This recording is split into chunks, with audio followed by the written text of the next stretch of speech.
También, muchas gracias. Buenos días. Bueno, ¿qué dijo? Ahora sí que no escuché lo que dijiste, Reina.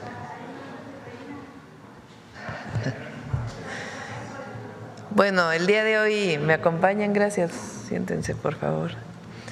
Rosa Isela Rodríguez, secretaria de Gobernación, Omar García Harfuch, secretario de Seguridad y Protección Ciudadana, el general Ricardo Trevilla Trejo, secretario de la Defensa Nacional, el almirante Raimundo Pedro Morales Ángeles, secretario de Marina, el general Hernán Cortés Hernández, comandante de la Guardia Nacional, y la maestra Marcela Figueroa, titular del Secretariado Ejecutivo del Sistema Nacional de Seguridad Pública. Es el informe de los resultados de los indicadores de seguridad hasta el mes de octubre, es lo que vamos a presentar el día de hoy. Va a iniciar, como siempre, Marcela, dando los datos, después Rosa Isela para informar lo que se ha hecho en atención a las causas, en atención a las comunidades, a las y a los jóvenes, y después Omar para informar de las acciones que se desarrollaron en todo el año y particularmente en el mes de octubre. Y después, viene el video de atención a las causas después de Rosa Isela y después un video especial. Y después contestamos sus preguntas. Vamos, Marcela.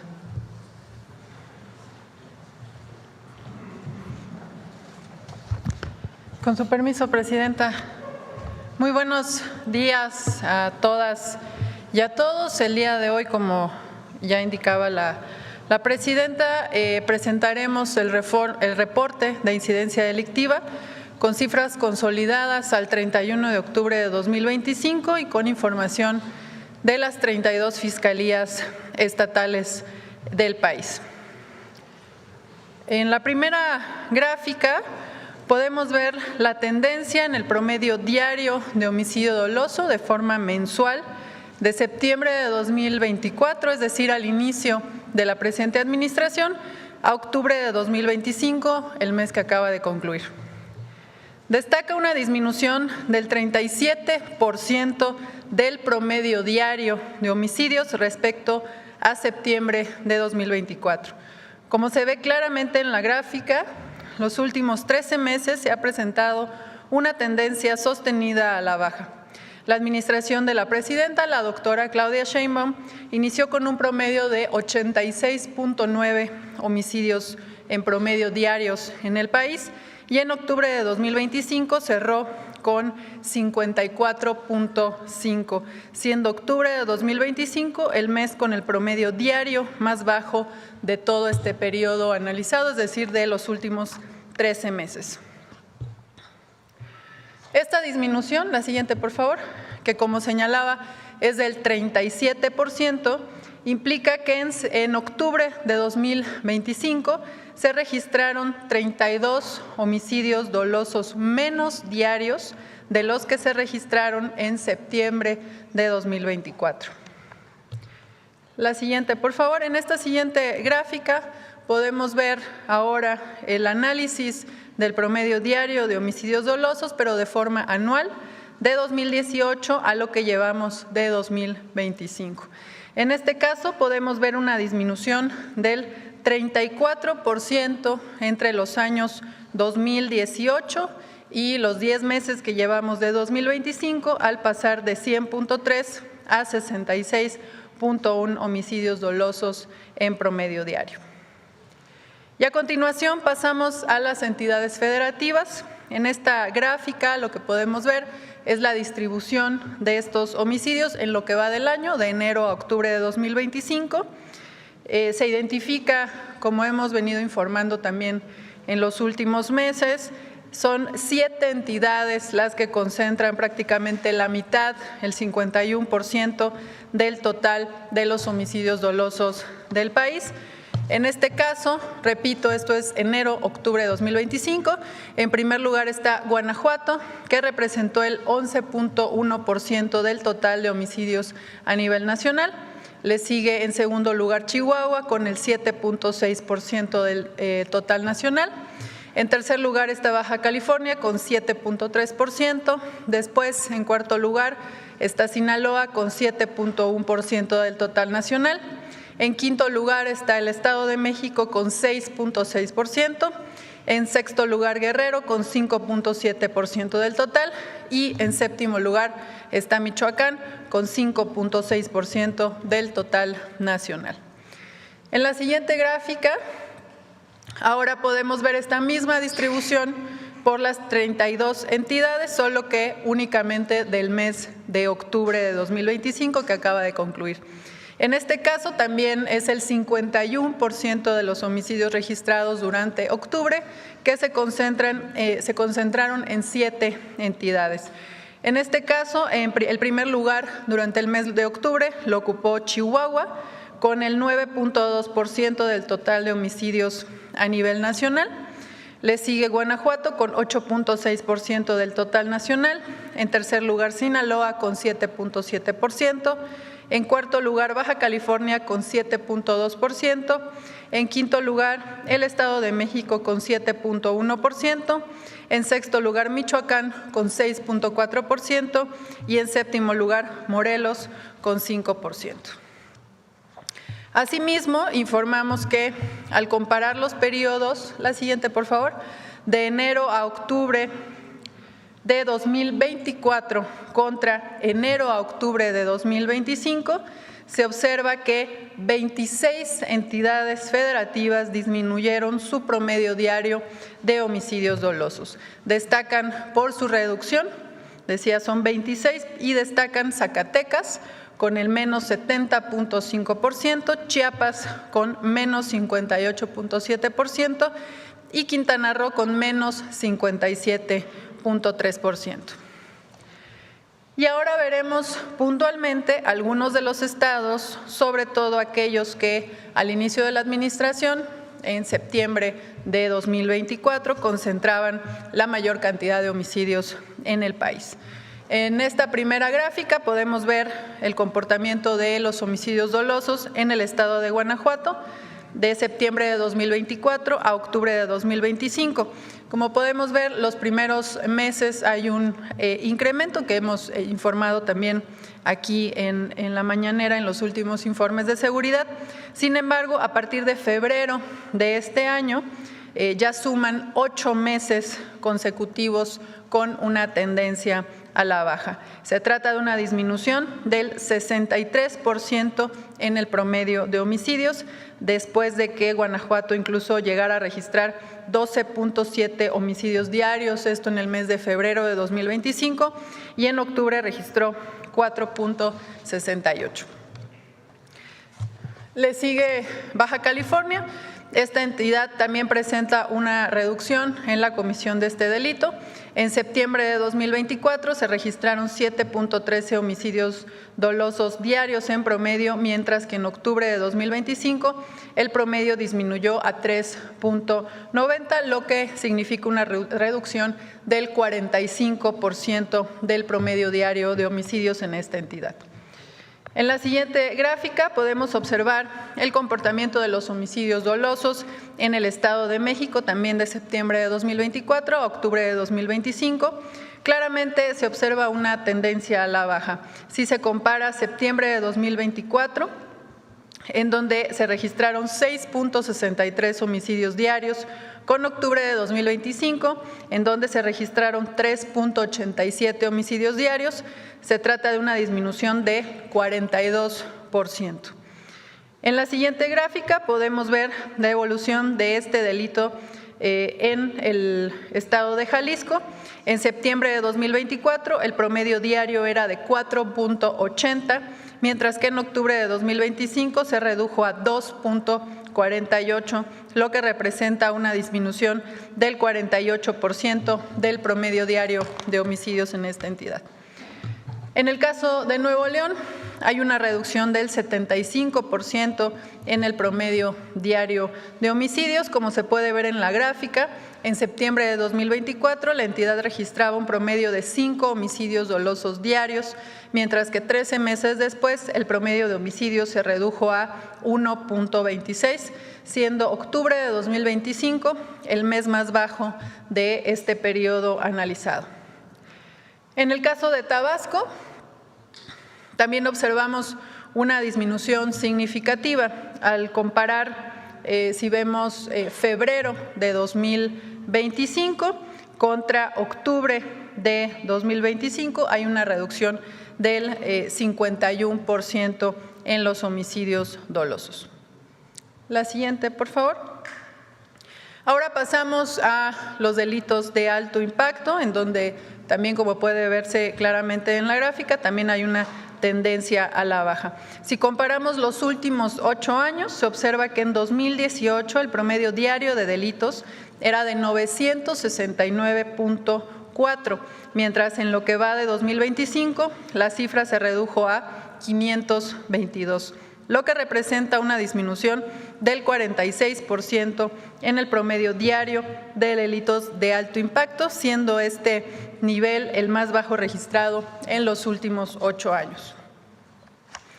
En la siguiente gráfica podemos ver ahora el comportamiento del delito de robo de vehículo con violencia a nivel nacional, también de 2018 a 2025, en donde se ve una clara tendencia a la baja y una disminución del 49%, pasando de 209.9 robos de vehículo con violencia diarios en el país a 107.8 en lo que va del 2025.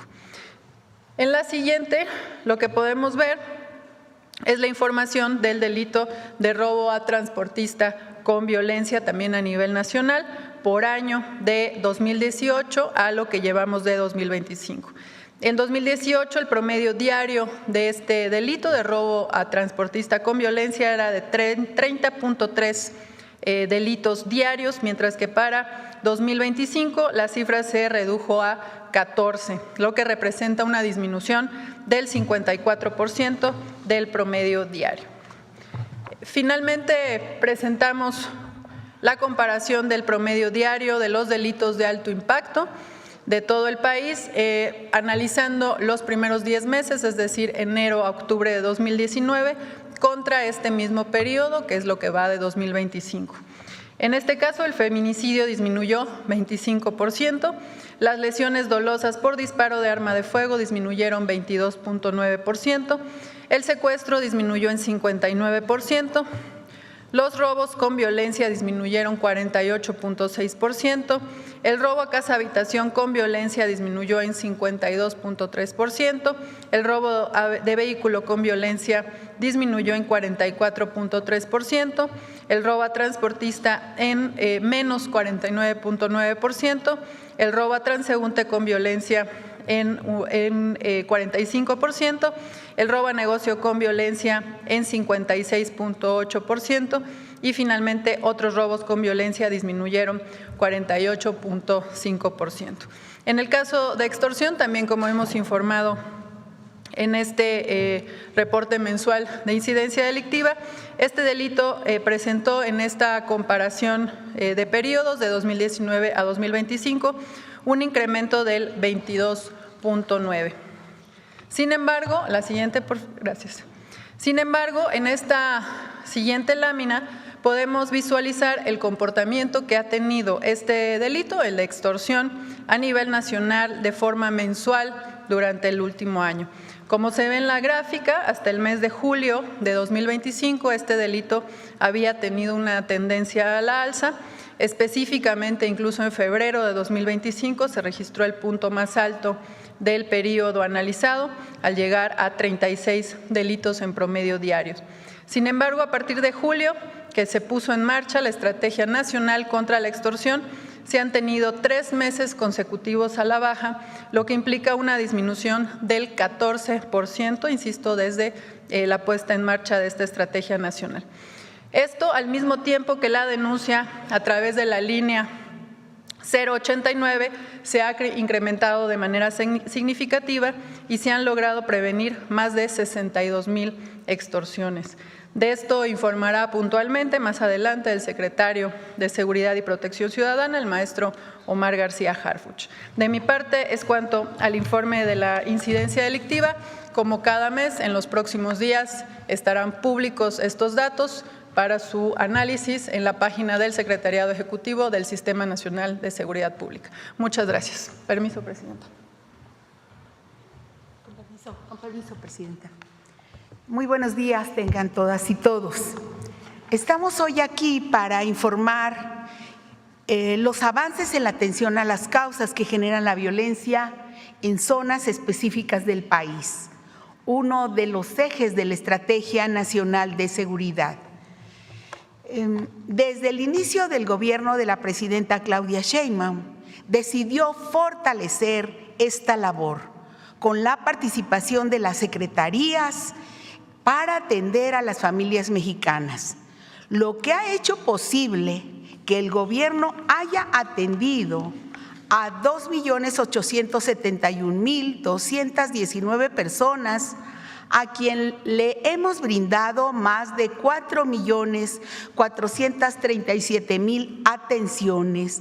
Esto se hace en los lugares, en las colonias, en las comunidades que tienen problemas de violencia. Y decir que del 6 al 12 de octubre, en el marco de la campaña por la paz y contra las adicciones, se llevaron a cabo 103 talleres de prevención para padres, estudiantes y docentes con 32,304 participantes. Del 13 al 19 de octubre, 14,333 jóvenes, artistas alegres y creativos expresaron a través de 107 murales por la paz sus mensajes de esperanza. Además, en una semana se realizaron 54 ferias de trámites y servicios donde se han brindado más de 18,500 atenciones solo en esa semana. Y con la participación activa de 77,198 personas, del 27 de octubre al 9 de noviembre se llevaron a cabo desfiles, altares, tapetes de acerrín para el rescate de nuestras tradiciones. Desde la CONADE, en coordinación con los institutos del deporte de los diferentes estados, se organizaron 19,311 actividades físicas y deportivas de forma masiva del programa Ponte Pila, con la participación de 1,500,000 personas. Asimismo, la Comisión Nacional de Cultura Física y Deporte, la CONADE, llevó a cabo 79 competencias deportivas a las que se sumaron 77,000 atletas.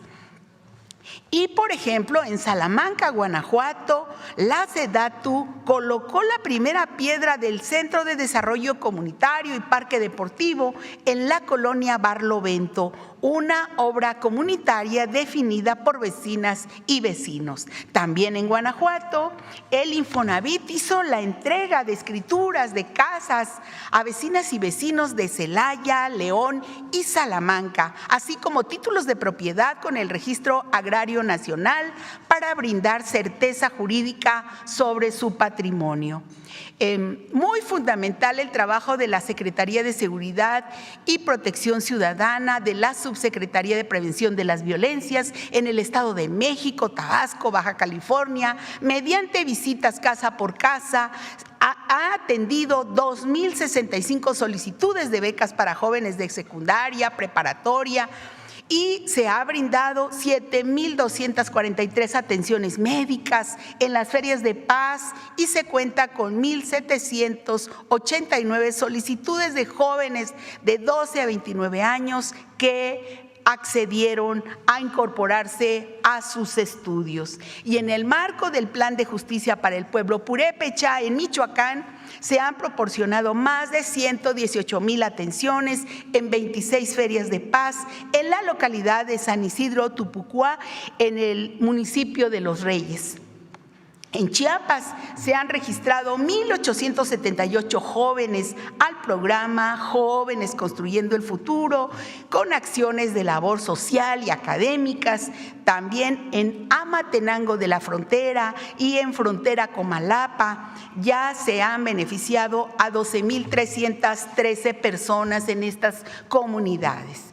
Las 32 mesas estatales y 266 mesas regionales continúan con el fomento de actividades deportivas, culturales, artísticas, y a la fecha se han realizado 6,323 jornadas por la paz, con la participación de más de 1,938,000 personas.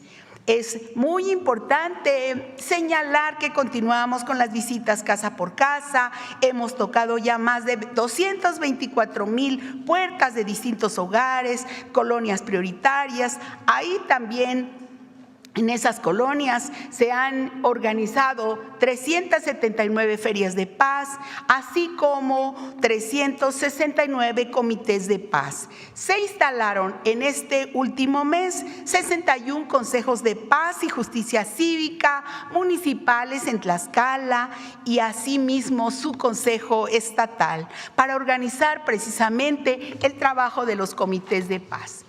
También con el Tianguis del Bienestar hemos atendido a 22 municipios de Oaxaca y Guerrero, donde entregamos de manera gratuita 1,724,000 artículos de primera necesidad, decomisados a la delincuencia o incautados en aduanas, beneficiando a 57,957 familias. La semana pasada estuvimos en el municipio de Atoyac de Álvarez, en Guerrero. Y con la colaboración de la Secretaría de la Defensa Nacional y la Iglesia Católica, continuamos con Sí al Desarme, Sí a la Paz, para que la población acuda a intercambiar de forma anónima sus armas de fuego por dinero en efectivo. Del 28 de octubre en esta semana, al 7 de noviembre, estuvimos en los municipios de Apizaco y San Pablo del Monte, en Tlaxcala. Y del 1 de octubre de 2024, cuando inició este programa, a la fecha, se han canjeado 8,547 armas de fuego, de las cuales 2,466 son armas largas y 5,031 armas cortas, y 1,050 granadas, además de muchos cartuchos y también cargadores. Y junto con el módulo de desarme, instalamos el canje de juguetes bélicos por juguetes educativos. A la fecha se han intercambiado más de 6,300 de ellos. Finalmente, solamente señalar que decir lo que siempre dice la presidenta: en México el sentido de solidaridad y de fraternidad nos caracteriza y tiene que caracterizarnos siempre. Gracias por su atención.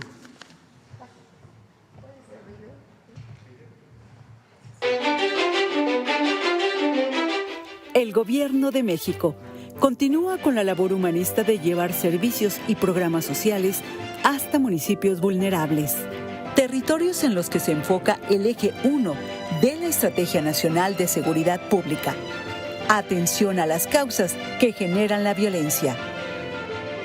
El objetivo es llegar a cualquier familia que se encuentre en una situación de vulnerabilidad, particularmente en aquellos lugares en donde hay más violencia en nuestro país. Pobladores son testigos de cómo sus plazas públicas se convierten en ferias de paz, circuitos en los que, bajo la coordinación de la Secretaría de Gobernación, más de 37 dependencias federales, estatales y municipales instalan módulos de servicios. Servidores públicos atienden a la gente, tocan las puertas de las casas para identificar las necesidades de las familias y definir las acciones comunitarias a desarrollar. Invitan a asistir a las ferias e informan sobre los programas de bienestar, salud, educación, fomento y capacitación para el empleo, entre ellos, Jóvenes Construyendo el Futuro. Además, se llevan a cabo talleres de prevención contra las adicciones, se organizan carreras y rodadas por la paz y otras actividades comunitarias como clases de box. A través de comités comunitarios y asambleas, se acuerdan acciones de mejoramiento urbano como senderos de paz y murales por la paz, que transforman los espacios públicos en lugares iluminados, limpios, llenos de color y sana convivencia. En explanadas de iglesias sigue Sí al Desarme, Sí a la Paz, donde se intercambian anónima y voluntariamente armas de fuego por efectivo y juguetes bélicos por didácticos. Además, con el Tianguis del Bienestar se entregan de forma gratuita a familias vulnerables enseres domésticos, tela, ropa, calzado y utensilios, entre otros bienes decomisados o incautados en aduanas. Pues ya digo, ay, de veras que no era como yo pensaba, entonces tengo que luchar así y ya va a ser otra mi vida, va a cambiar, pienso yo. Por eso me parece muy bien como que era lo que buscaba o lo que necesitaba. Avanzar en la transformación del país implica reconocer, enaltecer y generar oportunidades para los jóvenes y las comunidades marginadas.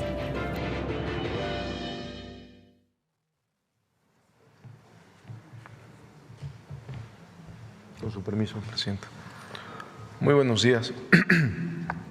A nombre de las instituciones que conforman el Gabinete de Seguridad, Secretaría de la Defensa Nacional, Secretaría de Marina, Secretaría de Gobernación, Fiscalía General de la República, Secretaría de Seguridad y Protección Ciudadana, Guardia Nacional y el Centro Nacional de Inteligencia, informaré primero los resultados obtenidos en el pasado mes de octubre. En este periodo, en el mes, fueron detenidas más de 2.300 personas por delitos de alto impacto. Se aseguraron más de 13 toneladas de droga y casi 1.700 armas de fuego. Se desmantelaron 47 laboratorios y áreas de concentración para la producción de metanfetaminas. Asimismo, en 13 meses de la presente administración, del 1 de octubre del 2024 a la fecha, tenemos los siguientes avances. Han sido detenidas 37,000 personas por delitos de alto impacto. Se han asegurado casi 300 toneladas de droga, incluyendo más de 4 millones de pastillas de fentanilo, además de 18,981 armas de fuego. El Ejército y la Marina desmantelaron 1.614 laboratorios para la producción de metanfetaminas, lo que representa una afectación económica de cientos de millones de pesos para la delincuencia organizada. También son millones de dosis de droga que no llegarán a las calles y no afectarán la salud y desarrollo de miles de jóvenes. Estas detenciones, aseguramientos, incremento de operaciones directas con las entidades federativas, sumado a los otros ejes de la Estrategia Nacional de Seguridad, como atención a las causas, como lo acaba de mencionar la Secretaria de Gobernación, han tenido un impacto directo en la disminución de la incidencia delictiva, que se ve reflejado en la reducción de 37% en el promedio diario de homicidios dolosos, de septiembre del 2024 a octubre del 2025. Mencionaré algunas acciones relevantes de las últimas semanas. En Tijuana, Baja California, durante un cateo fueron detenidas 2 personas, entre ellas Saúl N., alias SS, líder de una célula delictiva y responsable del trasiego de fentanilo y metanfetamina hacia los Estados Unidos. En un tramo carretero de Durango, elementos de la Agencia de Investigación Criminal de la Fiscalía General de la República, en coordinación con el Gabinete de Seguridad, detuvieron a una persona y aseguraron un tractocamión que transportaba más de 13 toneladas y 13,400 litros de sustancias y precursores químicos utilizados para la elaboración de drogas sintéticas como la metanfetamina. En Tepozotlán, Estado de México, fue detenido Yair Francisco N., alias H4, miembro del cártel de los Beltrán Leiva, también con orden de aprehensión con fines de extradición a los Estados Unidos, por delitos de narcotráfico, asociación delictuosa contra la salud, uso de armas de fuego exclusivo de las Fuerzas Armadas y operaciones con recursos de procedencia ilícita. En Chilpancingo, Guerrero, en una operación encabezada por la Fiscalía General de Justicia del Estado, en coordinación con el Gabinete de Seguridad, se cumplimentó una orden de aprehensión en contra de Alejandro N., autor material del homicidio del párroco Bertoldo Pantaleón Estrada, ocurrido en el municipio de Eduardo Neri, logrando que este lamentable crimen no quedara impune. También en Guerrero, elementos de la Secretaría de Seguridad que daban seguimiento a un delito tan delicado como es la extorsión y atendían diversas denuncias ciudadanas en el mercado central de Acapulco, fueron agredidos por sujetos armados, donde 3 agentes de investigación de esta secretaría resultaron lesionados y uno de los agresores perdió la vida. En seguimiento a este hecho, se realizaron operativos coordinados por el Gabinete de Seguridad y las autoridades de los estados de Guerrero y Morelos, lo que permitió la detención de 6 personas. Entre los detenidos se encuentra Antonio N., autor intelectual del ataque y líder de la célula criminal. En una operación marítima en las costas de Michoacán, la Secretaría de Marina aseguró 2.5 toneladas de cocaína. Con este evento suman ya 51 toneladas de esta droga aseguradas en el mar en la presente administración. En Michoacán también se cumplimentó una orden de aprehensión en contra de Heriberto N., integrante de la célula delictiva La Huacana, dedicada al secuestro y delincuencia organizada. En operativos realizados en Nayarit, se aseguraron 705 artefactos explosivos improvisados y más de 21,000 cartuchos, así como 500 cargadores. En Quintana Roo, como resultado de una investigación del Gabinete de Seguridad encabezados por el Centro Nacional de Inteligencia, en coordinación con el Instituto Nacional de Migración y el Gobierno del Estado de Quintana Roo, se detuvo a Micael Michailis, alias El Griego, buscado por Europol por delitos de tráfico de armas, droga y lavado de dinero. Este sujeto cuenta con ficha roja de Interpol y orden de arresto en Suecia al ser identificado como líder de un grupo nombrado Dalen. También fue detenido Tomás Alejandro N., investigado por operaciones con recursos de procedencia ilícita. En el estado de Sinaloa, por instrucciones de la presidenta Claudia Sheinbaum, hemos mantenido la presencia del Gabinete de Seguridad y trabajamos de manera permanente con las autoridades locales. Nos hemos reunido con diferentes sectores de la población para escuchar sus inquietudes y generar estrategias conjuntas. En 2 acciones operativas en Mazatlán y Culiacán, fueron detenidas 5 personas relacionadas con grupos delictivos generadores de violencia en la región, a quienes se les relaciona con homicidios, venta de droga y otros hechos violentos. En Culiacán fueron detenidos 6 integrantes de una célula delictiva vinculada con homicidios, narcotráfico, privación ilegal de la libertad y agresiones armadas. Algunos de ellos habían sido detenidos en diciembre del año pasado. Están José Manuel N., Juan Carlos N., líder de la célula Luis Ezequiel N., quien en esta acción perdió la vida. También personal de la Secretaría de Seguridad detuvo a Daniel N., alias El Dani, objetivo buscado por autoridades de Estados Unidos por su participación en delitos de conspiración para la distribución de fentanilo. Cuenta con orden de arresto y ficha roja también, detenido en Culiacán, Sinaloa.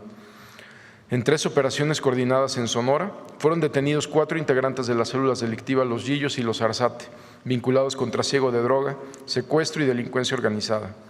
Además, fue detenido un integrante del Cártel del Pacífico que transportaba en un tractocamión más de 1,000 litros de metanfetamina líquida oculta en productos de limpieza. En un operativo coordinado por el Gabinete de Seguridad y autoridades estatales de Tabasco y Chiapas, en Tuxtla Gutiérrez fue detenido Leonardo Arturo N., integrante de un grupo delictivo relacionado con extorsión a comerciantes, secuestro, venta de droga y homicidios en la entidad. Dicho sujeto se desempeñó como director general de la Policía Estatal de Tabasco en el año 2021. En San Luis Río Colorado se ejecutaron 2 órdenes de cateo donde fue detenido Abdel N., alias El Toro, y Miguel Ángel N., integrantes del Cártel de Sinaloa, a quienes se les aseguraron diversos narcóticos y armas de fuego. En Tabasco, el Gabinete de Seguridad y la Fiscalía General del Estado detuvieron a 20 personas relacionadas con un grupo delictivo, entre ellas el líder de esta célula, Jorge Armando N., así como a 4 policías municipales. Estos detenidos están vinculados con una agresión en Macuspana en días pasados, donde lamentablemente 2 mujeres perdieron la vida, además de otros hechos delictivos. Se aseguraron 17 armas de fuego, vehículos y droga. En acciones para combatir el mercado ilícito de combustibles, se realizaron operativos en Chihuahua, Guanajuato y León, donde se decomisaron más de 2 millones de hidrocarburo, además de una toma clandestina y un túnel. Se aseguraron 15 tanques y contenedores, 5 pipas y fueron detenidas 5 personas. A partir del 6 de julio, por instrucciones de la presidenta Claudia Sheinbaum, se implementó la Estrategia Nacional contra la Extorsión. Se han detectado que 12 centros penitenciarios concentran el 56% del total de líneas telefónicas reportadas para extorsionar a través del 089. Para evitar que este delito se cometa desde el interior de los penales y proteger a la ciudadanía, se han implementado acciones conjuntas de inteligencia, bloqueo de señal, revisión tecnológica y operativos de supervisión. Para ello, se realiza la instalación de inhibidores de señal, sistemas de circuito cerrado avanzados, sensores de movimiento, escáneres de seguridad y tecnología en centros penitenciarios federales. El 33% de las líneas detectadas han sido bloqueadas mediante el retiro de la antena en Altamira, Tamaulipas, cambio de antena en Matamoros y bloqueo total de los servicios 3G y 4G en Santa Marta, Catitla, en la Ciudad de México. En el primer trimestre del 2026 estarán bloqueados los 14 reclusorios federales y los 13 de la Ciudad de México. Desde que inició la Estrategia Nacional contra la Extorsión, la Secretaría de la Defensa Nacional, de Marina, de Seguridad, Guardia Nacional, con apoyo de Prevención y Reinserción Social y otras dependencias, han hecho 730 revisiones en los 275 centros penitenciarios. En estas revisiones se han asegurado módems, teléfonos, chips, drogas y armas. Prevención y Reinserción Social ha realizado 4,608 revisiones ordinarias en los eferesos, donde se han decomisado y asegurado más de 84,000 objetos desde el inicio de la administración. Desde que se inició la Estrategia Nacional contra la Extorsión, se mantiene un incremento en el número de denuncias en el 089, donde se han recibido a la fecha más de 83,800 llamadas, de las cuales 62,716 llamadas, que representan el 75%, fueron extorsiones no consumadas debido al acompañamiento de los operadores a las y los ciudadanos, lo que permitió interrumpir la acción delictiva. También se atendieron 12,433 llamadas de ciudadanos que se comunicaron al 089 con la finalidad de reportar un número de teléfono desde el cual los habían intentado extorsionar. Se recibieron 8,682 denuncias, es decir, 10% del total de las llamadas que se trataron de extorsiones consumadas, las cuales fueron turnadas a las fiscalías locales para su seguimiento y realizar las investigaciones que correspondan. Se generaron, gracias a esto, 2,929 carpetas de investigación.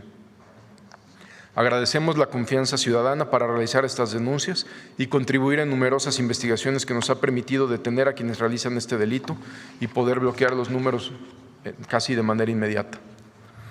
Desde el 6 de julio al 3 de noviembre, en el marco de la Estrategia Nacional contra la Extorsión, en acciones coordinadas del Gabinete de Seguridad con apoyo de las autoridades locales, han sido detenidas 478 personas en 22 entidades del país por el delito de extorsión.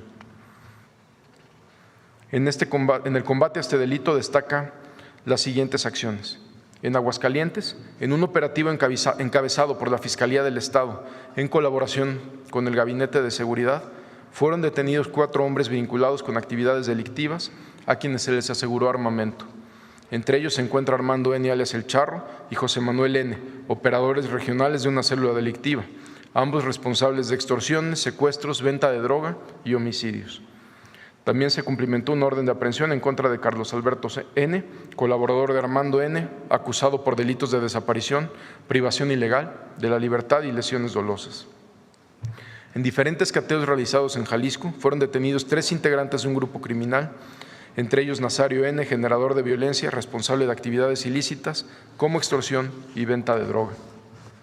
En diversos operativos realizados en Buenavista, Tomatlán, fueron detenidos 3 integrantes de grupos delictivos generadores de violencia relacionados con la extorsión a productores de limón y distribución de droga, a quienes se les aseguró armas y droga. Entre los detenidos se encuentra John Mario N., relacionado con el cobro de extorsiones al sector limonero en Apatzingán y Tierra Caliente, además de realizar actividades de reclutamiento y entrenamiento de una célula delictiva. Derivado de trabajos de investigación, tras el homicidio de Bernardo Bravo, líder de citricultores en la región, se realizó un operativo en Apatzingán, Michoacán, encabezado por elementos de Defensa Nacional en coordinación con las autoridades del Estado y el Gabinete de Seguridad, donde fue detenido Rigoberto N., identificado como uno de los responsables del cobro de cuotas de extorsión a productores limoneros en este municipio. Las investigaciones continúan y las operaciones también. Muchas gracias.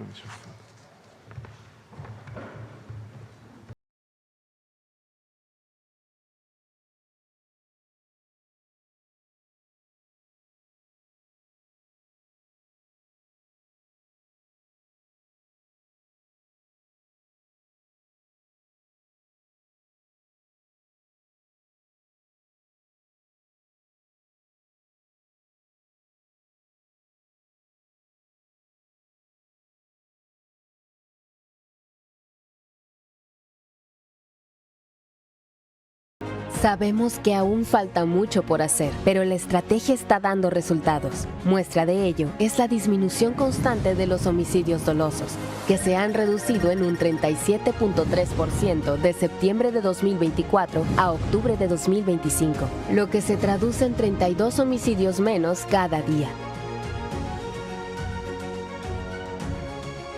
Estos resultados también se han dado en los delitos de alto impacto, los que han presentado una reducción significativa de enero a octubre de 2025 en comparación con el mismo periodo del año 2019.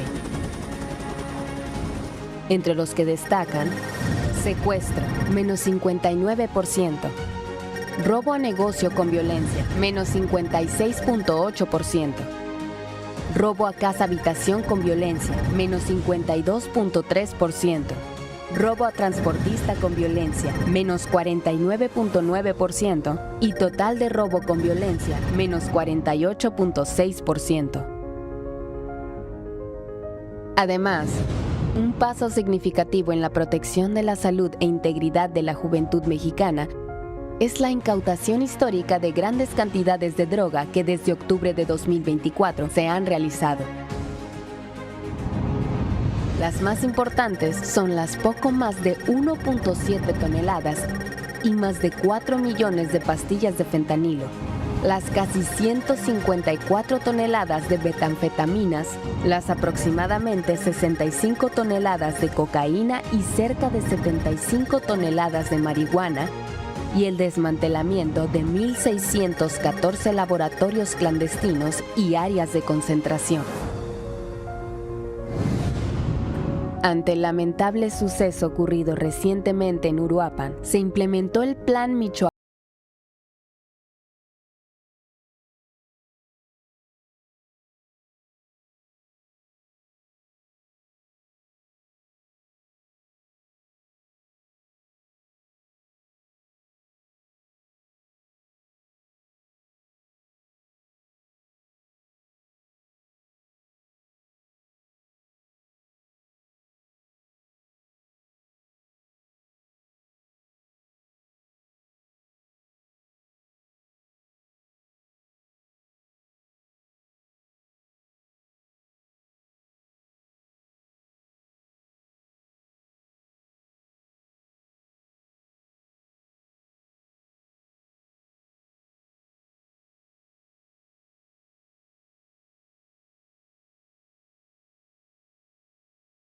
Y dinámico que contempla el empleo de ingenios tecnológicos, sumando el sellamiento de los estados vecinos en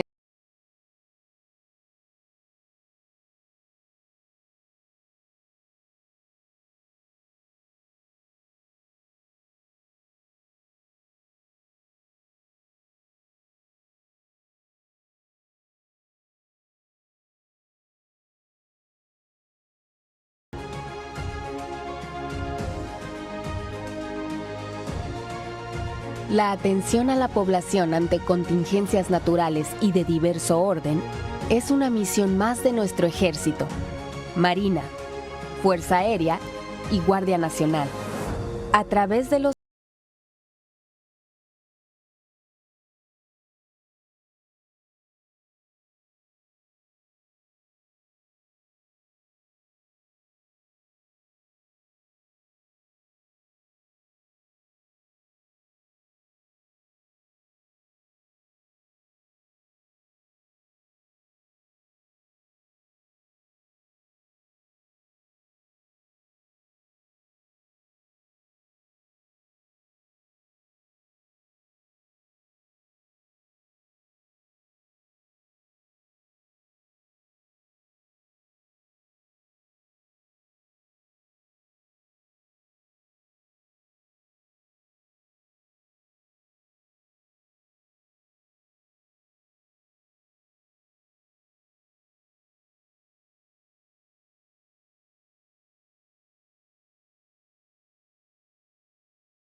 La construcción de la paz con justicia y el bienestar de cada mexicano es una tarea compartida.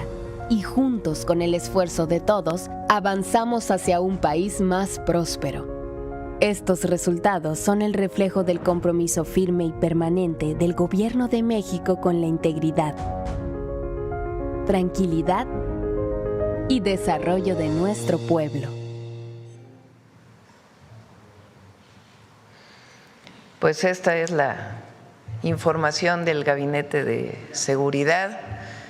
Voy a destacar dos cosas.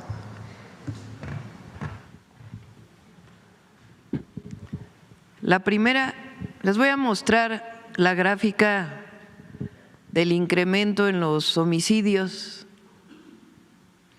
y la reducción en los homicidios a partir de la llegada primero del presidente López Obrador y después de nosotros. Calderón, del 2006, último año de Fox, al 2012, último año de Calderón, los homicidios aumentaron en 148%, resultado de la llamada guerra contra el narco. Peña, del último año de Calderón al último año de Peña Nieto, aumento en los homicidios dolosos de 42%, que en realidad la estrategia fue prácticamente la misma. Llegada del presidente López Obrador, del último año de Peña 2018 al último año del presidente López Obrador 2024, la reducción de homicidios 9%. Del último año 2024, que el presidente López Obrador deja el gobierno el 30 de septiembre, nosotros entramos el 1 de octubre, al 31 de octubre del 2025, una reducción del 28% en los homicidios dolosos. Ahora, si vemos el último año completo desde que entramos, desde septiembre del 2024 a octubre del 2025, el otro son años completos. En este caso es desde nuestra llegada, 1 de octubre a octubre del 2025, una reducción en homicidios dolosos del 37%.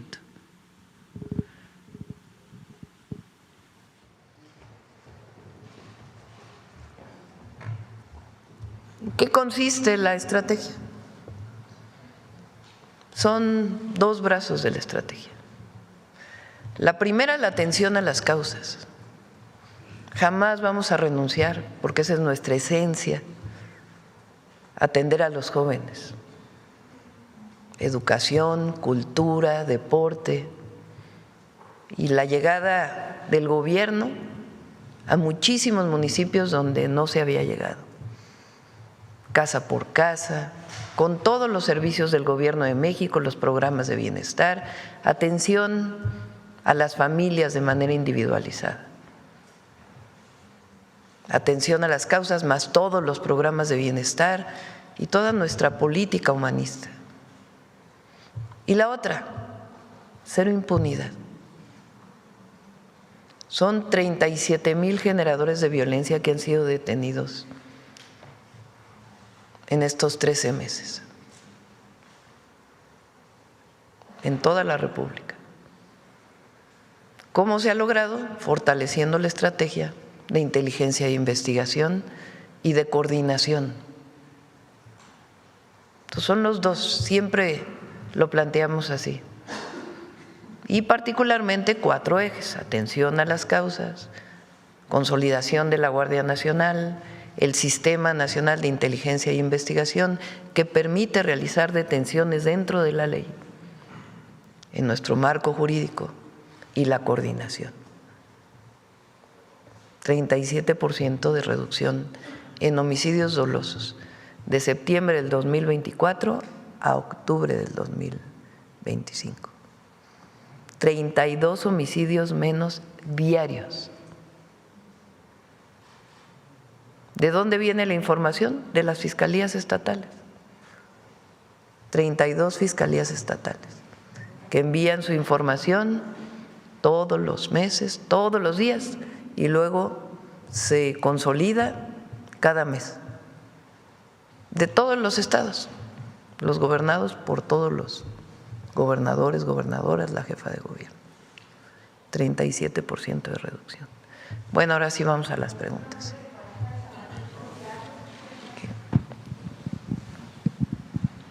Presidenta, buenos días. Vicente Serrano, conductor de Sin Censura TV.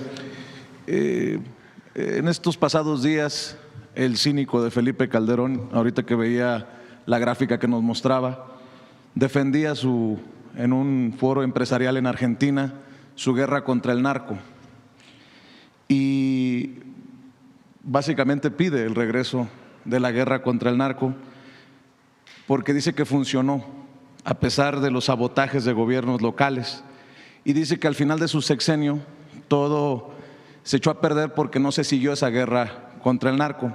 Lo menciono porque algunos de aquellos que callaron, cómplices desde los medios de comunicación con aquel pacto de silencio que firmaron en tiempos de García Luna y Felipe Calderón, hoy hablan del horror de que haya sido un adolescente el que asesinó a Carlos Manso, el presidente municipal de Uruapan. Yo creo que les falla la memoria porque en tiempos de Calderón, en la guerra contra el narco, se hablaba, de acuerdo a lo que me documenta el maestro Francisco Cruz, autor de Tierra Narca, que ya lo había publicado precisamente, el papel del crimen organizado reclutando a niños como sicarios, que había por lo menos 30,000 niños en las filas del crimen organizado, que en el 2010 se hablaba de la posibilidad de que fueran reclutados 250,000 menores de edad, para aquellos que dicen que hace mucho tiempo lo de la guerra contra el narcotráfico y que critican incluso lo que dice usted aquí en la mañanera y las declaraciones que hizo Alfredo Ramírez Bedoya, también el gobernador de Michoacán, señalando a dos responsables de lo que pasa en Michoacán, Felipe Calderón y Enrique Peña Nieto.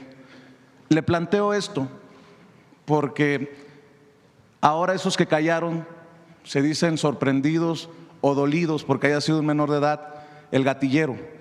¿De qué tamaño es el reto, comparándolo con la guerra contra el narco de Felipe Calderón, presidenta, esta posibilidad de reclutamiento de menores de edad?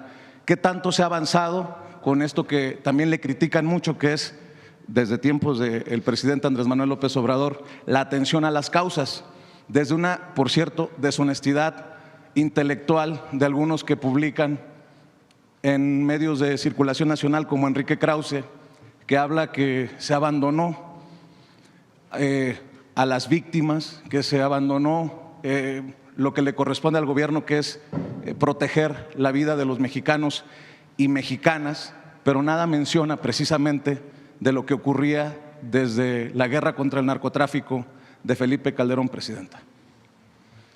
El periodo de Felipe Calderón se caracterizó, entre otras muchas cosas, en lo que él llamó la guerra contra el narco, en dos características.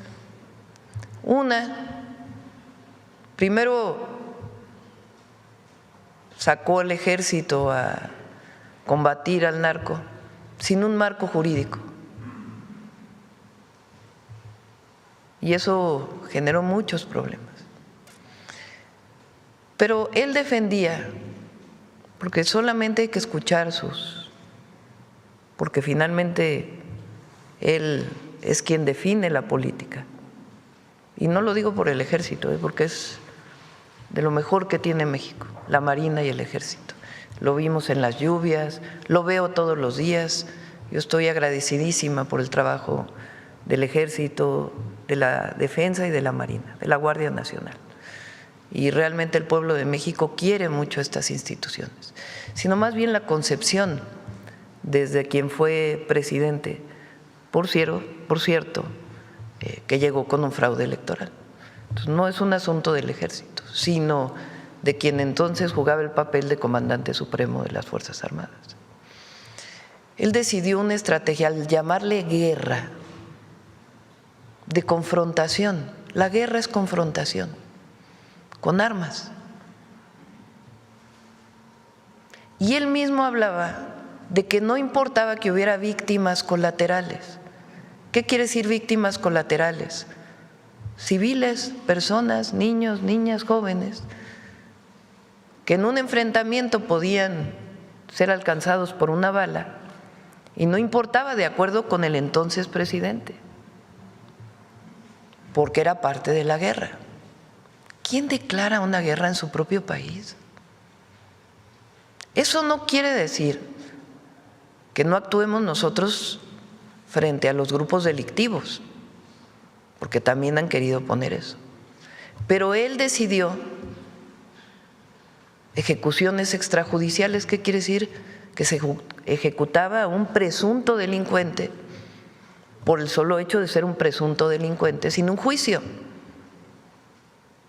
Y hay muchos ejemplos durante aquella época.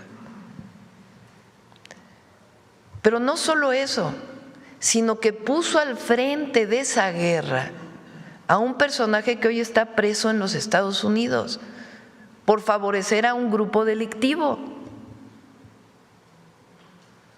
¿Cómo defender aquella actuación? Pero además no dio resultados. Pon otra vez la gráfica. Guerra. ¿Quién quiere guerra en un país? Muy distinto actuar dentro del marco de la ley, darle un marco jurídico al ejército para que pueda actuar, crear la Guardia Nacional, a la Marina también, y detener a presuntos delincuentes para que tengan un juicio. Eso se llama Estado de Derecho. Es decir, detener a un presunto delincuente para que tenga un juicio. No se trata de abandonar la impunidad, o sea, de que haya impunidad, perdón. Se trata de detenciones de generadores de violencia y que tengan un juicio. Claro, con jueces que no liberen por dinero, con corrupción. Entonces, declara la guerra y pone al frente de la guerra a una persona que está demostrado que operaba para uno de los cárteles y que se corrompió en el proceso y que hoy está preso en los Estados Unidos. Pero además aumentaron los homicidios dolosos en 148%. Muchos de ellos lo que él llamó víctimas colaterales. Peña hizo lo mismo, no cambió prácticamente nada en su estrategia. Claro, llevó a la Policía Federal, a la Secretaría de Gobernación, pero en realidad no cambió la estrategia. ¿Y qué ocurrió? 42% de homicidios. Pero además en ese periodo, justamente en ese periodo se abandonó a los jóvenes. Es justamente en ese periodo cuando el rector, entonces rector de la UNAM, le llamó ninis a los jóvenes, ni estudias ni trabajas, como si fuera responsabilidad de los jóvenes. Abandono de los jóvenes. No hay escuelas, no hay educación, no hay empleo, mayor pobreza, mayor desigualdad, guerra y permiso para matar. No, bueno. Y además, al frente, a un delincuente. Eso es lo que ocurrió durante 12 años en nuestro país. Y asócienle la corrupción de los gobiernos. Entonces, ¿cambió la estrategia? Sí, cambió la estrategia. Cuando llega el presidente López Obrador dice, no, a ver, todo dentro del marco legal. Vamos a darle a la Secretaría de la Defensa un marco legal para que actúe, a Marina también. Vamos a crear la Guardia Nacional, una institución pública encargada de la seguridad de las mexicanas y los mexicanos. y vamos a destinar recursos a los jóvenes. Se crearon las universidades Benito Juárez, el programa Jóvenes Construyendo el Futuro, se dio atención a los más necesitados, a los pobres, y salen 13.5 millones de mexicanos de la pobreza. Cuando nosotros llegamos, yo decidí fortalecer la estrategia de seguridad con un área especial de inteligencia e investigación que nos dio resultados en la Ciudad de México. Porque frente a los grupos delincuenciales se requiere más inteligencia e investigación que permita hacer las detenciones de presuntos delincuentes y la coordinación con los estados, además pues del seguimiento cotidiano y en la consolidación de la guardia, y fortalecer la atención a las causas con mayor presencia territorial en los municipios de mayor incidencia delictiva. Con este trabajo que hace Rosa Isela, la Subsecretaría de Seguridad y Protección Ciudadana, de ir tocando casa por casa a ver qué necesitan las familias. ¿Cuál es el resultado? Durante el periodo de López Obrador, 9% de reducción de homicidios dolosos. Y con nosotros, contabilizado por año, 28%. Contabilizado de septiembre del 24 a octubre del 25, 37% de reducción en homicidios dolosos. ¿Qué falta? Sí, sí falta. Que nos duele un homicidio como el del alcalde de Uruapan, a todo México le duele. Pero no por eso se va a llamar a la intervención de Estados Unidos. La última intervención de Estados Unidos lo que provocó fue que nos quitaron la mitad del territorio, que nos pueden ayudar como vecinos, como socios, como países con pueblos hermanos, claro que nos pueden ayudar, que tienen equipos que pueden ayudar a darnos información, bienvenidos, dentro de un marco de colaboración sin subordinación. Pero se equivoca el que llama a la intervención de los Estados Unidos en México, porque nosotros no somos colonia de nadie, nosotros somos un país soberano, independiente. ¿Qué decidimos hacer en Michoacán? Reforzar la seguridad, desde la presencia hasta todo lo que tiene que ver con atención a las causas y desarrollo económico, social y del bienestar del pueblo de Michoacán. ¿Que se puede perfeccionar la estrategia? Por supuesto. ¿Que se puede mejorar el plan? Por supuesto, pero hay que empezar. Y en el camino se va fortaleciendo.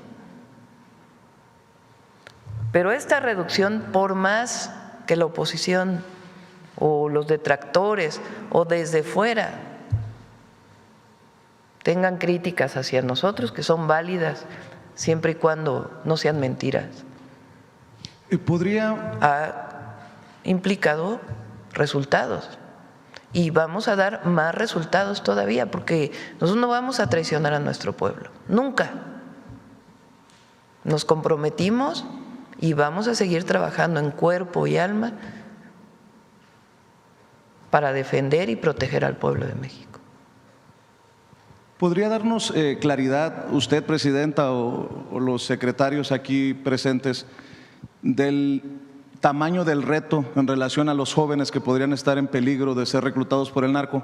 Entendiendo estas cifras que le compartía, de acuerdo a informes, en tiempos de Calderón había 30,000 reclutados por el narco, 250,000 para 2010 en peligro de ser reclutados. Y como lo empezó a documentar, le decía Francisco Cruz en Tierra Narca, su libro, desde 2009, pues resulta alucinante que, por ejemplo, Raimundo Riva Palacio diga que su prioridad es defender a López Obrador y no hacer lo que le toca, ¿no? Ese personaje que cayó en este grupo durante aquellos años. O se les olvida que en el 2010 tuvimos un horroroso caso como el del Ponchis, aquel niño sicario. Que no se malinterprete, es doloroso ver a un joven de 17 años asesinar a un presidente municipal, pero para callar a sus críticos con datos, ¿de qué tamaño sería el reto, Presidenta? Lo que te puedo decir es que estamos haciendo. Difícil es tener un número de jóvenes, y lo que queremos es que los jóvenes no se acerquen a la delincuencia. Ahora, ¿qué estrategia seguir? Más escuelas, por eso mi insistencia en más preparatorias. Más cerca de las comunidades. Más cerca de las comunidades. ¿Por qué los jóvenes tomaron la hicieron viral? Pues porque les llega. Entonces, más preparatorias que queden cerca de la casa, más preparatorias, que cuando salgan de la secundaria se vayan directito a la preparatoria. Entonces, es lo que estamos haciendo. En Michoacán estamos reforzando el número de preparatorias en un nuevo modelo, 60 nuevas preparatorias, en un modelo modular para zonas rurales y ciudades más pequeñas, además de 16 nuevas preparatorias y en todo el país más preparatorias. En un modelo de enseñanza además donde los jóvenes se sientan contentos de estar en la escuela. Más universidades. La Rosario Castellanos, estamos en coordinación con las universidades públicas, tecnológicos, politécnicos, para que aumente la matrícula. Y nosotros, la Universidad Nacional Rosario Castellanos, además de las Benito Juárez para el Bienestar.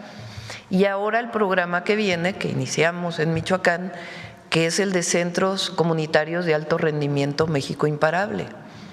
Queremos que los jóvenes, en vez de acercarse a un grupo delictivo, tengan una pequeña beca y se pongan a hacer deporte. La escuela y saliendito de la escuela, hacer deporte o actividades culturales. Yo decía en mi campaña a la jefatura de gobierno, un estudiante más, un artista más, un deportista más, es un delincuente menos. Y en eso nosotros creemos. Además, si se cometen delitos, pues hay una ley. Si cometes delito, pues tenemos que fortalecer nuestro sistema de justicia para que haya detenciones y se cumpla con lo que dice la ley. Pero es la ley. Por eso es una estrategia de construcción de paz, no es una estrategia de hacer la guerra. Es muy distinto. Pero además de honestidad en todo lo que desarrollamos. Entonces, sí son dos proyectos de nación, sí son dos proyectos de nación. Uno, que piensa que el pobre es pobre porque no trabaja. Uno que piensa que mientras más concentración de la riqueza mejor, porque en algún momento llegará el que menos tiene. Uno que piensa que los jóvenes deben pagar por su educación porque si no, no la valoran. Uno que piensa que hay Estado de Derecho a veces y a veces no cuando le toca a ellos. Uno que piensa que es mejor una intervención de Estados Unidos en México para poder resolver el problema de la inseguridad y entregar el país al extranjero. Uno que piensa que el pueblo no es sabio. Uno que piensa que la historia de México no representa valores. Uno que se burla de los pueblos indígenas. Ese es un proyecto de nación, que por cierto hoy le llaman ultraderecha. Y otro proyecto que es humanista, que somos nosotros, que se define como humanista, que creemos en el derecho a la educación, en el derecho a la salud, en el derecho a la cultura, que creemos en las jóvenes y los jóvenes mexicanos, que creemos en las niñas y los niños, que creemos en nuestro pueblo, que creemos en los pueblos indígenas, que amamos nuestra historia, que creemos que la independencia, la reforma, la revolución y la transformación que estamos llevando a cabo es para el pueblo y ha sido por el pueblo, que creemos en un país fuerte, independiente y soberano. Esa es la diferencia. Y que creemos en que los privilegios y la corrupción no llevan a ningún lado. Es un modelo esencialmente humanista frente a un modelo clasista, frente a un modelo de discriminación. Esos son los dos modelos. Ahora está dando resultados. Nos duelen Homicidios que hay como el de Carlos Manso, claro que duelen. Y claro que en el gabinete decimos por qué pasó, qué es lo que está pasando, que se haga la investigación y que haya justicia. ¿Cómo reforzamos la estrategia? Pero regresar a la guerra contra el narco o a poner a García Luna al frente de la Secretaría de Seguridad, eso nunca más. Eso ya lo vivió el pueblo de México con mucho dolor. Esa es la diferencia. Por eso hay que pensar muy bien lo que vive México hoy hacia adelante y el fortalecimiento de nuestra patria y nuestro pueblo por encima de todo y su protección en todos sentidos. Presidenta, acabo de regresar de Chicago tratando de documentar lo que está pasando para las comunidades de paisanos y paisanas por allá con las redadas de inmigración. Y permítame incomodar nuevamente con mi insistencia, que sé que también es dolorosa para muchos.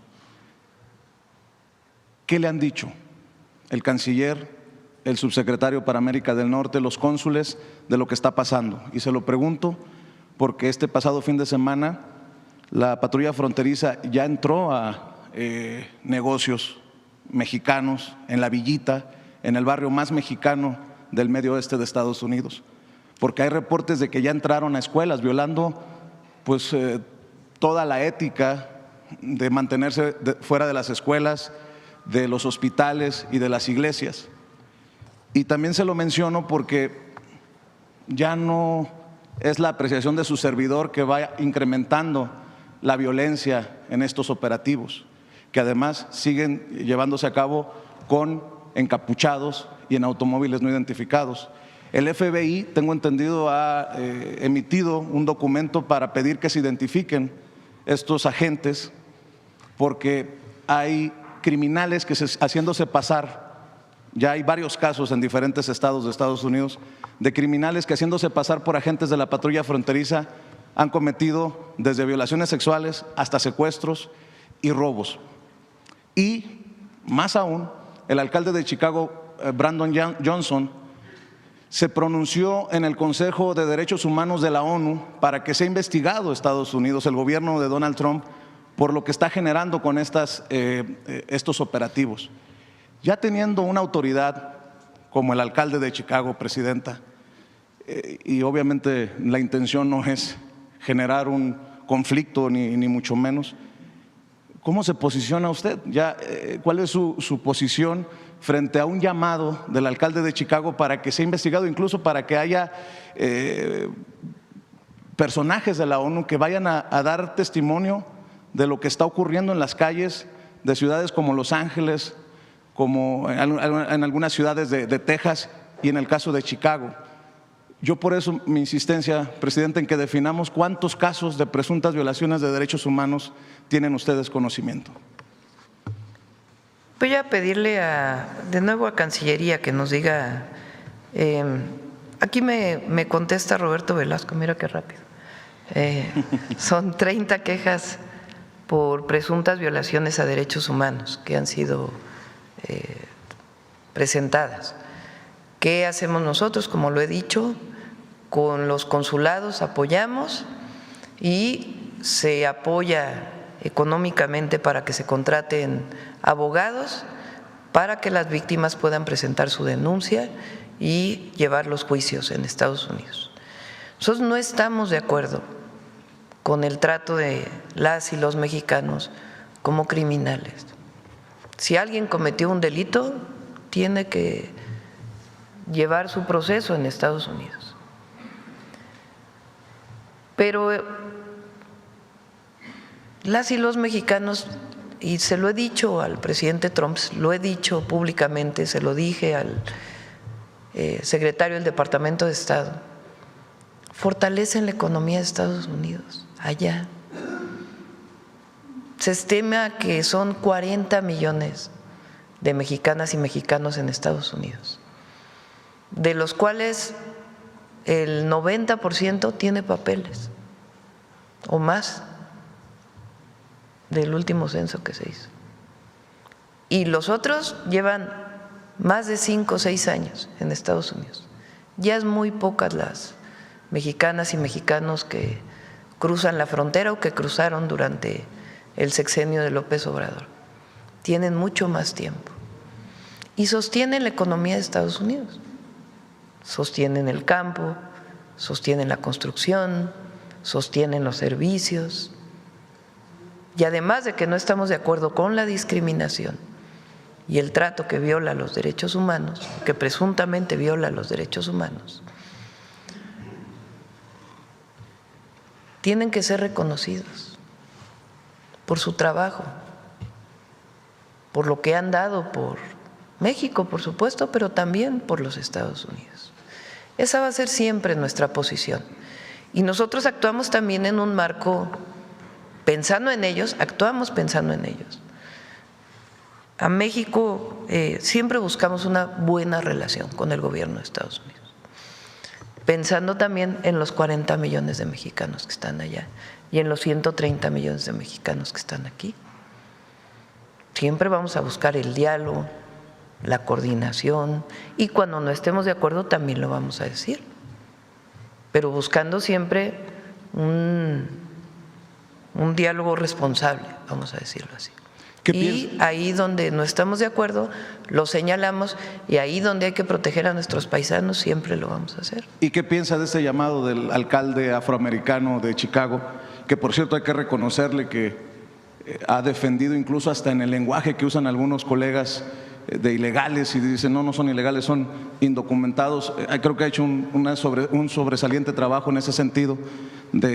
Pues agradecemos la defensa siempre de nuestros paisanos allá por autoridades estadounidenses.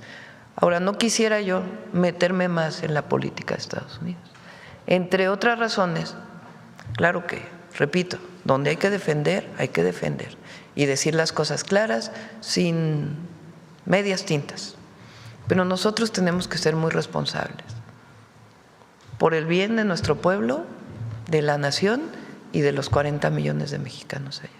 ¿Hay un impacto ya de estas políticas, para cerrar, Presidenta, antiinmigrantes, antimexicanas de Donald Trump? Tengo entendido que ha habido una disminución de las remesas. ¿Podría compartir? Sí, a ver si tenemos la gráfica, no sé la última si está. Las remesas crecieron mucho en el 2024, 2023 y 2024, entre otras cosas porque nuestros paisanos apoyaban al gobierno de México, la gran mayoría, y estaban de acuerdo en seguir enviando a sus familias y seguir apoyando a México de esa manera. Ahora estamos como a nivel del 2022 en remesas, también para que se tome la dimensión. Y sí, entre otras razones, pues tiene que ver esta situación que están viviendo nuestros paisanos allá.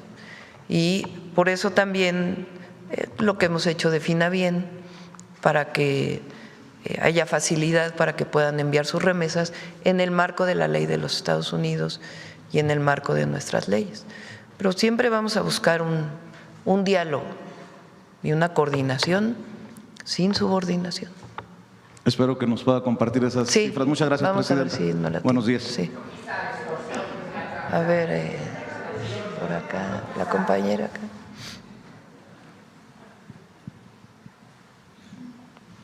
Gracias. Buenos días, Presidenta. Karina Aguilar, de Diario 24 Horas. Preguntarle cuáles fueron los temas que trató ayer con los coordinadores parlamentarios.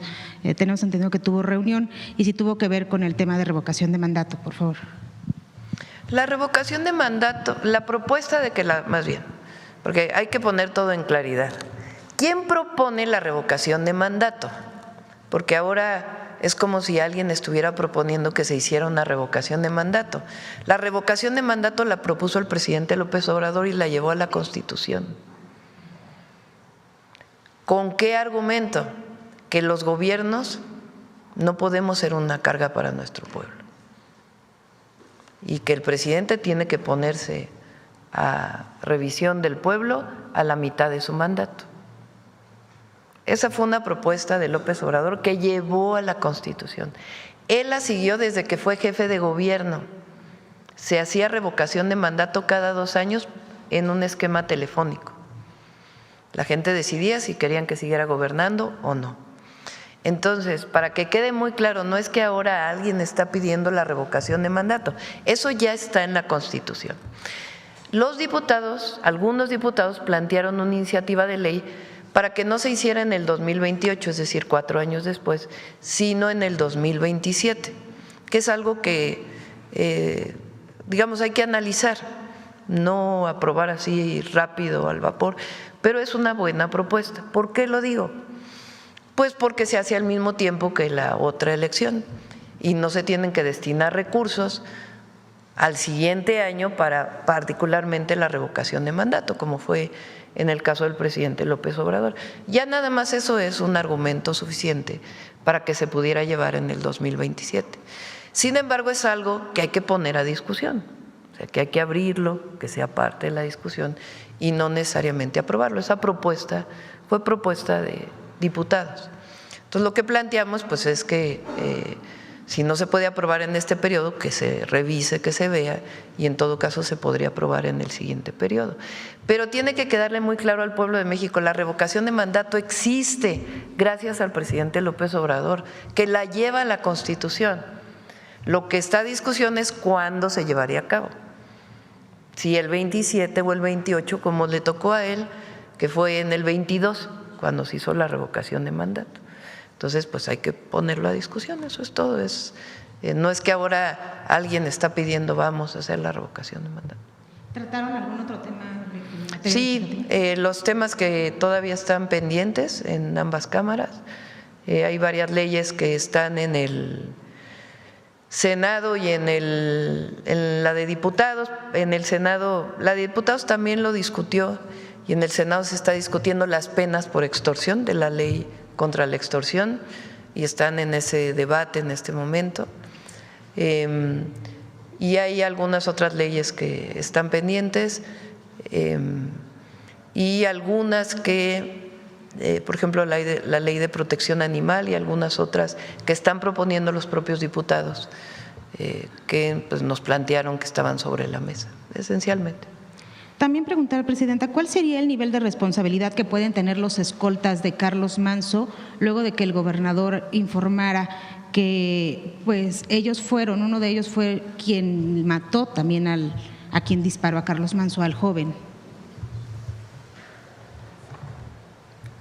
Los policías municipales que eran del primer círculo de seguridad del alcalde van a volver a declarar. En efecto, esa declaración que usted dice la hizo uno de sus escoltas desde el inicio, que él dispara al agresor del presidente municipal. Sin embargo, los peritajes continúan para ver el arma que mata al agresor. Se sigue verificando el arma que también dispara en contra del presidente municipal. Entonces las investigaciones continúan y son a cargo de la Fiscalía General de Justicia del Estado y lo van a informar más adelante. ¿Están detenidos? No están detenidos, pero están localizados y están yendo a declarar cada que se les llama.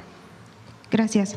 También sobre los temas que presentó ayer del Mundial, ¿cuál sería en materia de movilidad el dispositivo que van a tener para albergar a estos 5.5 millones de visitantes, de turistas? Principalmente, por ejemplo, vemos saturadas las salas del aeropuerto, pero también la llegada de transporte. ¿Van a permitir ya el acceso a los vehículos de aplicación? Son 2 aeropuertos, en el caso de la Ciudad de México, que digamos son oficiales para el Mundial. Son el Internacional de la Ciudad de México Benito Juárez, en el que estamos haciendo una intervención a través de la Secretaría de Marina de más de 8,000 millones de pesos. Es para arreglo de las salas, arreglo de parte del drenaje, agua potable, las propias pistas, en fin, varios arreglos que se están haciendo y que esperemos estén listos por ahí de marzo más o menos del próximo año. Y el Aeropuerto Internacional Felipe Ángeles, que además ya va a estar funcionando el tren para cuando sea el Mundial, del AIFA a Buenavista y de Buenavista pues a donde vayan a ir los turistas que lleguen a la Ciudad de México. Por otro lado pues está el aeropuerto de Guadalajara y el aeropuerto de Monterrey.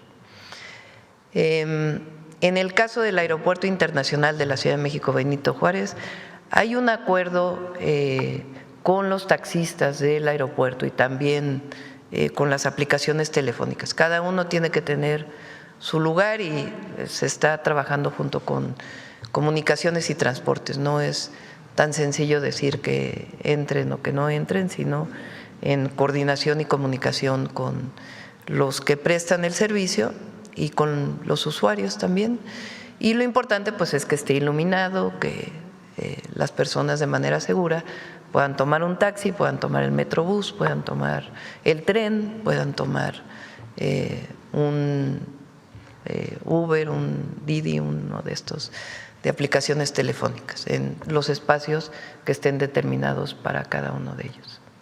Presidenta, este martes en Diario 24 Horas tenemos publicado una información en el sentido de que el gobernador de Nuevo León ha gastado 33 millones de pesos en la promoción de su imagen con recursos propios de él, no salen del gobierno.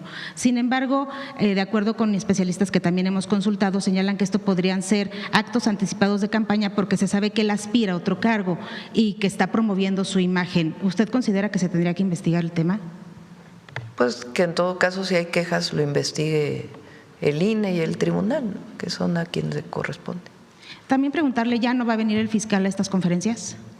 El día de hoy no pudo venir, pero sí va a seguir viniendo y tenemos buena relación con él.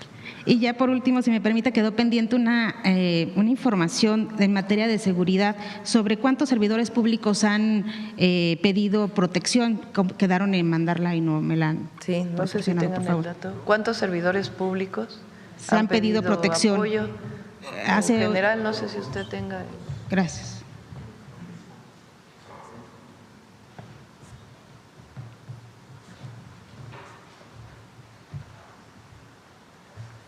Hasta el momento, personal de la Guardia Nacional ha desplegado 70 escoltas, hasta el momento. No se han recibido en los últimos días solicitudes y demás, pero estamos atentos. Ya se mencionó cuál es el procedimiento. Existe una solicitud, se lleva a cabo un análisis de riesgos, la Secretaría de Seguridad y Protección Ciudadana da su opinión, se establece el nivel de riesgo y se proporciona el servicio. Pero hasta el momento son 70 escoltas, estamos hablando de más de 450 elementos destinados a realizar este servicio. ¿A partir de qué fecha?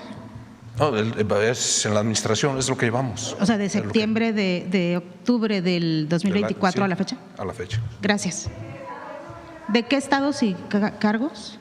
Les damos, si quieren, un cuadro de información de en qué estados de la República se ha pedido protección. Muchas gracias. Gracias, presidente. ¿Quién más? A ver, por acá. Vamos a… ¿Quién más? Por acá, por acá. Ya los veo que… A ver la compañera. Buenos días, Presidenta. Jennifer Barba, de México Comunica.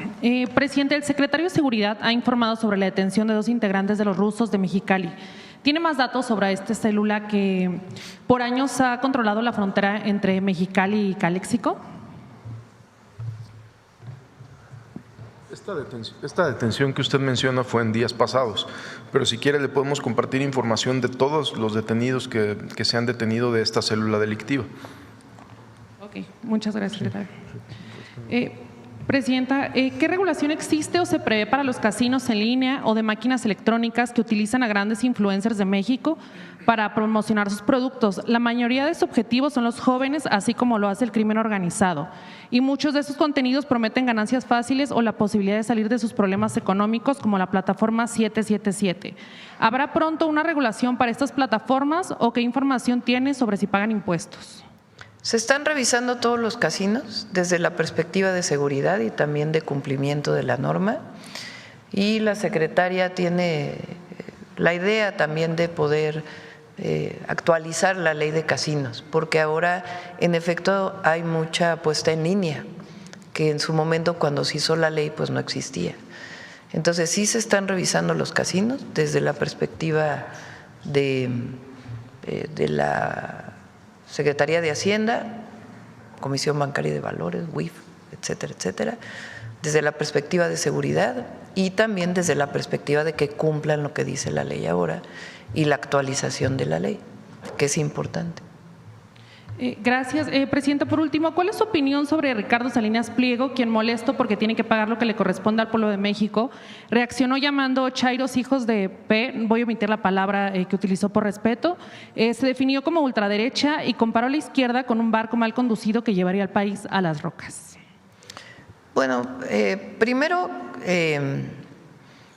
parece que la Corte puso en su agenda, ¿no? ¿Cómo se enlistó? En su agenda algunos casos de este grupo empresarial y tendrá que resolver la Corte lo que la Corte considere de acuerdo a sus criterios. Lo he dicho aquí muchas veces, este grupo empresarial tiene adeudos con el fisco, con el SAT, que suman un monto y de acuerdo con el Código Fiscal tiene derecho a descuentos como cualquier contribuyente que si decide pagar tiene derecho a descuentos que se calculan de acuerdo a lo que dice estrictamente el Código Fiscal. Entonces, eso es lo primero. Entonces, que está enlistado para resolverse y que, de acuerdo con lo que decida la Corte, a la hora de pagar, él tiene incluso derecho a descuentos establecidos en el Código Fiscal. O si decide pagar antes, pues también estrictamente lo que dice la ley, porque lo que él está diciendo es que el SAT está imponiéndole que pague lo que no es legal, y eso pues nunca se hará así. Es muy claro el Código Financiero y tendrá que pagar lo que dice sus, no son auditorías, ¿cómo se llaman? Los créditos fiscales, lo que resuelva la Corte y lo que diga el Código Fiscal. Eso es lo primero, porque es muy importante. Nosotros jamás vamos a hacer algo autoritario, algo que tenga que ver con hacer algo que esté fuera de la ley. Nunca. No haríamos nada de eso. Entonces, eso es lo primero que tiene que quedar muy claro. Lo segundo tiene que ver con lo que él ahora políticamente enarbola. A lo mejor lo hace porque no quiere pagar los impuestos, no lo sé. Pero ahora él está enarbolando una posición política. Y sí vamos a platicar aquí en la mañanera qué quiere decir ser de ultraderecha. ¿Qué es la ultraderecha? Quizá no ahorita, pero sí lo vamos a tocar aquí. ¿Qué quiere decir ser de ultraderecha? Porque la ultraderecha justamente lo que defiende es el autoritarismo. La ultraderecha lo que defiende es que se haya libertades, pero las del mercado nada más, ningunas otras. La ultraderecha en el mundo ha llevado al fascismo, que tiene como base el clasismo, la discriminación, el racismo, incluso llevado al extremo de que se elimina a todo aquel que no se considera que es la raza superior. Eso es la ultraderecha. La ultraderecha quiere decir autoritarismo. La ultraderecha no tiene nada que ver con las libertades, no tiene nada que ver con la democracia. Pero además en nuestro país, históricamente, la disputa entre liberales y conservadores la ganaron los liberales. La ganó Benito Juárez y los liberales mexicanos. La Revolución Mexicana la ganó el pueblo. Y la Constitución de 1917 estableció claramente una visión liberal, pero liberal no del liberalismo que ahora defiende, sino liberal en el sentido del contra el conservadurismo, En México se separó la Iglesia del Estado después de una revolución y se constituyó una primera constitución, la de 1857, de principios de democracia y de libertades. En México, desde que se luchó por la independencia, no solamente Hidalgo y Morelos enarbolaron la independencia, sino también la justicia. En México, desde la independencia, el pueblo nunca quiso un emperador, defendió la democracia y por eso Iturbide duró tan poco y llegó el primer presidente Guadalupe Victoria. Y a todos los intelectuales, a todos los que escriben, es muy importante que se diga qué es eso de la ultraderecha. Es un tema político, de discusión, que no tiene nada que ver con el humanismo, que no tiene nada que ver con el pueblo ni con nuestra historia. Entonces, sí vamos a traer aquí ese debate. Entonces, que debe impuestos, que pague. Y lo que dice la ley que tiene que pagar, punto. Lleva demasiados años porque esto viene desde el 2008, con amparos y amparos y amparos y amparos y amparos y amparos. Entonces, eso tiene que ver con la Corte y la decisión de la Corte y lo que dice la ley. Lo otro ya es el debate político que ha puesto sobre la mesa. Y eso sí es muy importante, que sobre todo las y los jóvenes conozcan qué quiere decir eso. Y la historia del conservadurismo en nuestro país y el triunfo de los liberales mexicanos para bien de la patria. Entonces, sí vamos a ir tocando esos temas porque es muy importante. Y también que no haya esta manipulación de que de muchas cosas que ya iremos tocando poco a poco. Muchas gracias, presidenta. De nada. Otro día la presentó. A ver, para que no digan, vamos a darle la palabra aquí a Dalila.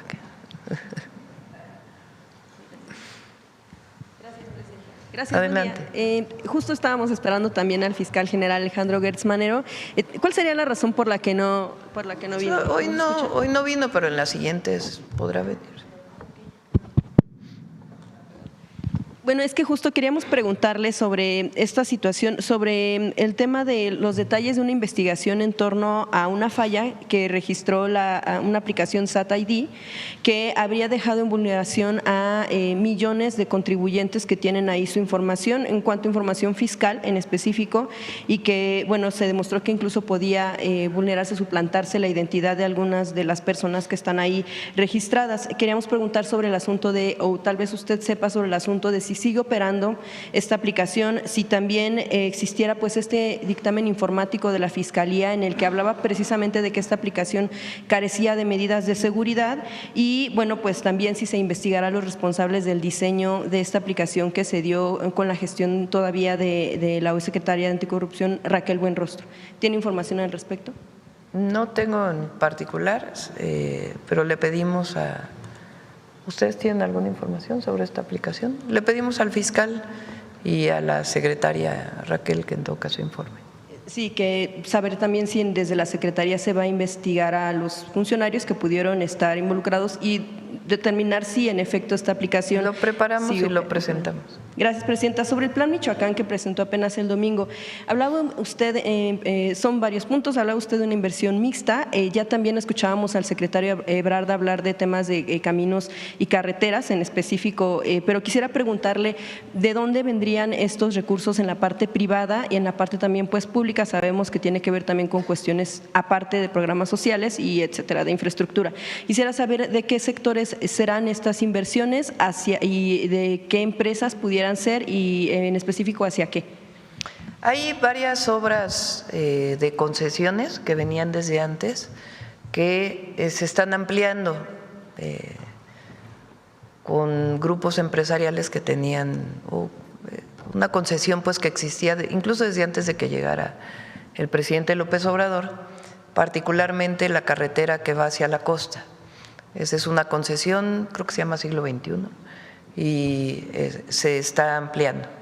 Ya venía ese proyecto de antes y nosotros pues estamos pues revisando, o más bien supervisando la obra, porque esa obra ya está.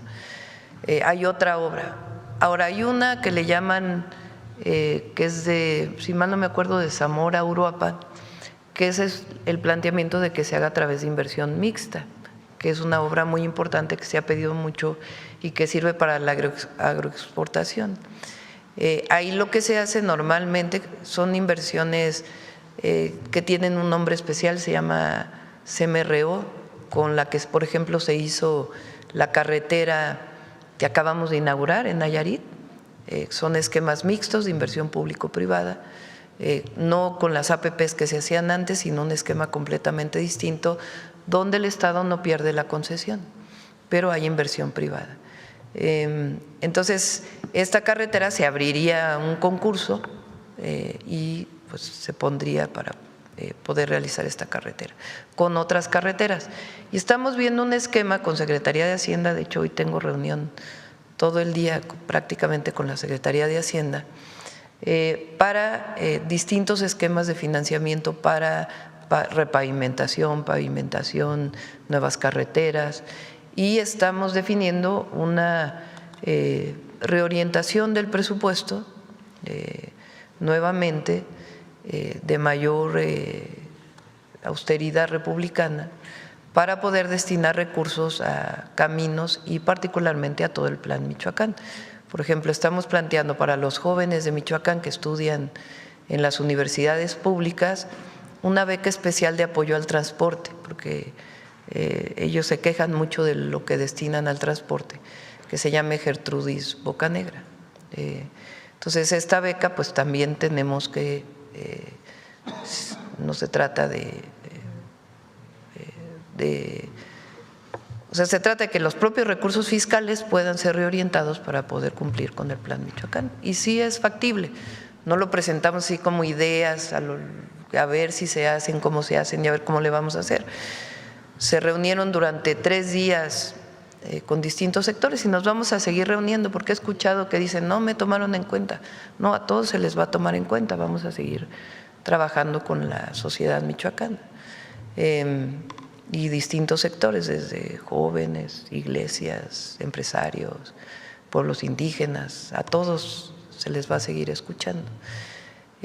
Y tuvimos una reunión con Hacienda para, de manera muy responsable, ver de dónde podrían salir los recursos para ser reorientados para Michoacán. Y eso no quita todos los apoyos que tienen todos los estados, no le estamos quitando ninguna obra pública a ningún estado. ¿Todavía están haciendo entonces la revisión de dónde se pueden jalar estos recursos con Hacienda? No solo para Michoacán, sino en general. La repavimentación es una demanda muy grande en todo el país y estamos haciendo una revisión de esquemas financieros que nos permitan repavimentar todas las carreteras federales y estatales, porque muchas veces los estados no tienen suficientes recursos. Gracias, Presidenta. En materia de seguridad al gabinete, sobre el caso de Carlos Manzo, quisiera preguntar si todavía esto sigue en el ámbito de la Fiscalía Local, ¿cuándo sería momento en todo caso de que pudiera tal vez la Fiscalía General de la República traer esta investigación? Ya usted la semana pasada decía que podía ser por el asunto de que la probable participación del crimen organizado. Por favor. Sí, primero, ahorita están avanzando todos los peritajes y las primeras declaraciones, bueno, ya no las primeras, las otras declaraciones en la Fiscalía Local.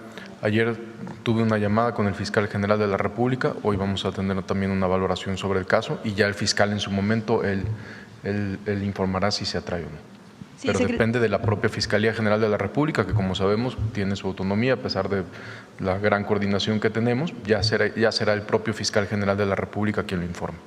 De la información que le han compartido de la Fiscalía, porque sabemos que ustedes están atentos al caso, sí. Saber si tienen conocimiento de que este caso también pudiera ser investigado por un asunto de crimen político. Incluso familiares han señalado que, y el propio alcalde, algunos meses antes de ser asesinado había hablado pues en varias ocasiones que tuvo disputas con algunos exalcaldes, algún exgobernador ahí. Hay esta inquietud de que si pudiera ser también una línea. Lo que tenemos al momento, por supuesto, nunca se va a descartar una línea y menos a tan poco tiempo de este lamentable suceso, pero lo que tenemos al momento es delincuencia organizada. Entonces, todavía es momento de que la Fiscalía la traiga. El fiscal general de la República lo informará. Lo importante es que la investigación no inicia hasta que se lo lleva a la Fiscalía General de la República. La investigación inicia como inició desde el primer momento. Y aprovechando, secretario, gracias. El tema también, unas semanas antes del asesinato, él había denunciado que se habían encontrado con un sitio de reclutamiento, adiestramiento en una zona, carretera cercana a Uruapan. Se le informó a usted, se está investigando, incluso se hablaba de que estaban involucradas algunas personas extranjeras en delitos en este tipo de sitios, como recordemos, bueno, ya se había dado en Teuchitlán, ¿no? De este caso específico que mencionó el presidente municipal tendríamos que revisarlo, pero hay constantes patrullajes por parte del ejército en la zona. Ha habido también detenidos extranjeros en Michoacán, como lo hemos informado aquí. También les podemos precisar cuántos detenidos extranjeros han sido en Michoacán.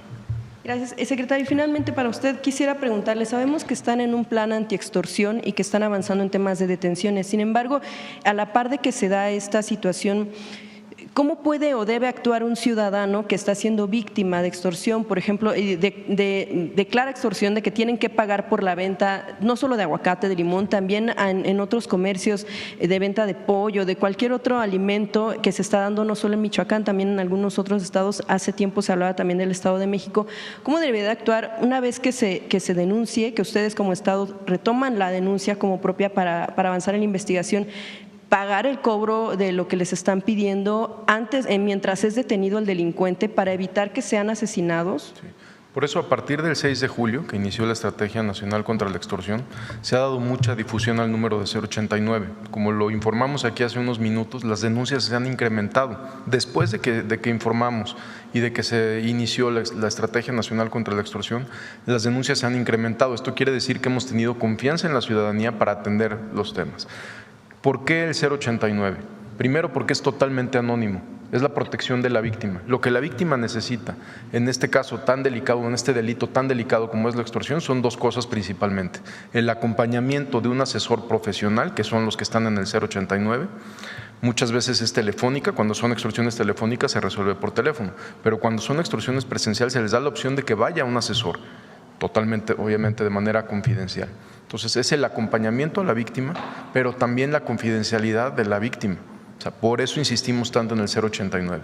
Conforme se incrementan las denuncias, tenemos más información, tenemos más datos para poder investigar. No estamos, estos casi 500 detenidos que van en delitos por delito por extorsión, son con las propias fiscalías muchas veces de los estados. Sí, pero ¿cuánto tiempo pasa entre que es denunciado y es detenido el extorsionador? Depende de cada caso. No tendríamos una regla en general para decir después de la denuncia se detiene en 24 horas o en 36 horas o en 48 horas, pues es imposible.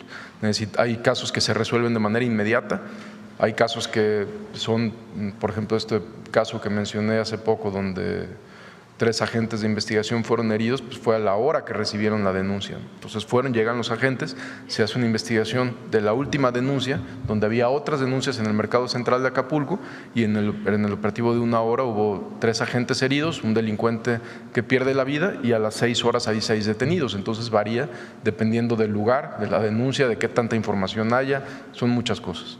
Gracias, secretario. Gracias. Si pudiera preguntarle, Presidenta, si me permite, también al secretario de la Defensa, ¿cómo será el despliegue de los elementos en Michoacán? Si va a haber como rotación, se hablaba de un señalamiento en torno a cómo evitar que se dispersen las actividades o los delincuentes hacia otros estados porque Michoacán estará blindado. ¿Cómo darán respuesta a estas preocupaciones?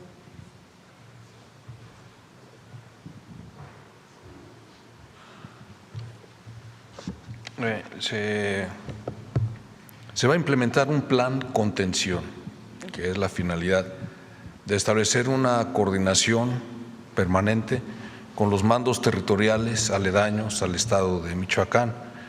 ¿Qué es lo que se va a hacer? Van a buscar todos inteligencia, va a haber una coordinación muy importante para implementar operaciones coincidentes. si bien ese es un problema al que siempre nos hemos enfrentado por las jurisdicciones. Los delincuentes no tienen jurisdicción, ellos se pasan libremente de un estado a otro. Hemos establecido un procedimiento que se llama mandos especiales, es decir, en esa área se le da el mando a un comandante y él puede emplear las tropas de un mando territorial y de otro. Entonces, esa es la manera en que se va a hacer. ¿Cómo se va a materializar? Bueno, también se van a establecer muchos filtros carreteros mediante puestos de control. Van a tener medios tecnológicos, va a haber binomios canófilos. Es la forma en que se va a operar. Esa es la manera. ¿Esto de contención significa encapsular a los delincuentes para evitar que vayan hacia otras zonas? ¿Cómo va a ser ahí la operación? Así es, sí, en efecto. Encapsular, detenciones. También es, encapsular, dar seguridad en el área, permitir el libre tránsito a los ciudadanos, a la población, evitar enfrentamientos entre ellos. También va a haber, por ejemplo, en límites con Michoacán y Jalisco, vamos a mandar células de detección de explosivos para que revisen todos esos caminos en donde se tiene ya información de que existen ese tipo de artefactos, detectores, carros antiminas. Esa es la manera en que lo vamos a hacer. Bien, secretario, voy a preguntarle, aprovechando que está ahí, con lo sucedido con el alcalde de Uruapan, mientras avanza, por supuesto, el plan en el que buscarán que se tenga estos resultados, ¿qué tiene que cambiar en los protocolos de cuidado de algunos funcionarios? En este caso estamos hablando de presidentes municipales, sobre todo porque, pues, usted, como mencionaba, este protocolo pues falló, a final de cuentas, bajo el resguardo que debía tener de seguridad, pues fue asesinado. Si no vieron venir, por ejemplo, que en un evento público pues masivo hasta cierto punto, pues no corriera este tipo de riesgos. Bien, el protocolo no falló, falló el protocolo de nosotros, hablo de la Guardia Nacional. ¿Qué es lo que vamos a hacer? Tratar de concientizar más a la persona que se les va a resguardar para que se apegue o coopere para la implementación de este tipo de protocolos. Si desde un principio él tal vez hubiera aceptado que fuera el personal de la Guardia Nacional quienes tienen cursos de protección a funcionarios y tienen otro tipo de preparación, se hubiera incrementado su nivel de seguridad. Eso es lo que se va a hacer. ¿Hasta dónde llegó su responsabilidad en ese acto? La Fiscalía General del Estado tiene el asunto, está haciendo la investigación, ellos determinarán. General, ya nada más para finalizar, se cumplen 6 meses del asesinato de 2 niñas en Sinaloa, sí. Que las familias denuncian que pues fue a manos del ejército, no fue en un fuego cruzado ni en un enfrentamiento directo. ¿Qué información se está investigando a los elementos que participaron en este hecho en el caso de Lady y Alexa? Sí. Se abrieron carpetas de investigación con la Fiscalía General de la República de inmediato y también con la Fiscalía General de Justicia Militar. En el caso de la Fiscalía General de Justicia Militar, el juez dictó prisión. Se encuentran en la prisión de Mazatlán los 6 elementos que están involucrados y la Fiscalía General de la República pues lleva el seguimiento por el tema del homicidio en donde se vieron afectados las 2 niñas. Esa es la situación. Gracias, general. Finalmente, presidenta, sobre este asunto, bueno, ya que está presente el Gabinete de Seguridad, que es un tema pendiente con la agresión que apenas padeció en las calles de la Ciudad de México, preguntarles al gabinete si qué pasa con el tema de la estrategia de protección a la presidenta. Sabemos que hay un grupo de cercanía, pero también pues a lo mejor de cuestión de perímetro, ese tipo de cuestiones. ¿Qué papel juegan también los elementos en este caso, pues que puedan estar con el resguardo? Acércate más el micrófono porque no se escucha. Sí, bien. presidenta, con lo último que padeció apenas en calles de la Ciudad de México, esta agresión, si no se escuchaba, preguntarle al gabinete de seguridad qué papel juegan elementos, tal vez del Ejército, tal vez de la Secretaría de Seguridad, para el resguardo de la propia Presidenta de la República. El equipo que va conmigo no son del Gabinete de Seguridad, es un equipo de ayudantía. Cuando salgo fuera de la ciudad, voy en un vehículo que tampoco es del Gabinete de Seguridad, sino del equipo de la Presidencia, y a veces va un vehículo de la Guardia Nacional a distancia cuidándonos. Ese es el protocolo que seguimos. Claro, pero justo preguntaba porque pues esos elementos de ayudantía no tienen experiencia en cuestión de seguridad, que como dice el general secretario, pues muchas veces hay protocolos que pues personas expuestas. No me va a pasar nada, no me va a pasar nada. Bien, Presidenta. Gracias. Finalmente sobre el tema. Tomamos una decisión de estar cerca de la gente. Y si hay situaciones de riesgo, una alerta que tiene CNI que dice la presidenta puede estar en riesgo en un lugar. Bueno, pues entonces nos protegemos un poco más. Eso es lo que ¿Se aceptaría las recomendaciones, por supuesto, en caso? Siempre acepto las recomendaciones del secretario de Seguridad, del secretario de la Defensa, del secretario de la Marina. A veces ellos me piden que tenga más seguridad, pero no consideramos que sea necesario. Ahora, si hay una alerta que ellos por inteligencia tienen alguna preocupación, pues evidentemente me la dicen y buscamos mayor protección o no ir a ese lugar, ir a otro lugar. Es decir, si estoy pendiente, no es no hay responsabilidad en esto, estoy pendiente y ellos si hay algo me informan y tomamos decisiones para evitar pues algún problema. Pero no, hasta ahora no ha habido. Qué bueno. Gracias, Presidenta. Y sobre el tema de la relación México-Perú, ¿cómo queda después de que pues es declarada persona non grata con toda esta situación? Y no va a haber nada, porque ya los oí que ese es, para todos los que nos ven a distancia, sí pasa aquí en la mañanera. Cuando se dice algo que de mi parte o de alguno de los compañeros o compañeras que pregunta y parece algo como difícil, se oye el ¿cierto? ¿No? Adelante. Sobre el tema, perdón, de la relación México-Perú, después de que se le declarara persona non grata como al expresidente Andrés Manuel López Obrador, ¿hasta dónde se rompen solo relaciones diplomáticas? ¿Cómo queda la situación entre ambos países? Hasta ahora no se han roto las relaciones consulares, sino solo las diplomáticas. Y con gusto la Cancillería puede dar más información. Y no es que se hayan roto, ellos decidieron romperlas, ¿no? Sí, o sea, no es que ambos decidimos. Bueno, vamos, ya cerramos. Yo creo que ya cerramos, ¿no? Son 9:30. Muchas gracias a todas, a todos. Nos vemos mañana. Buen día.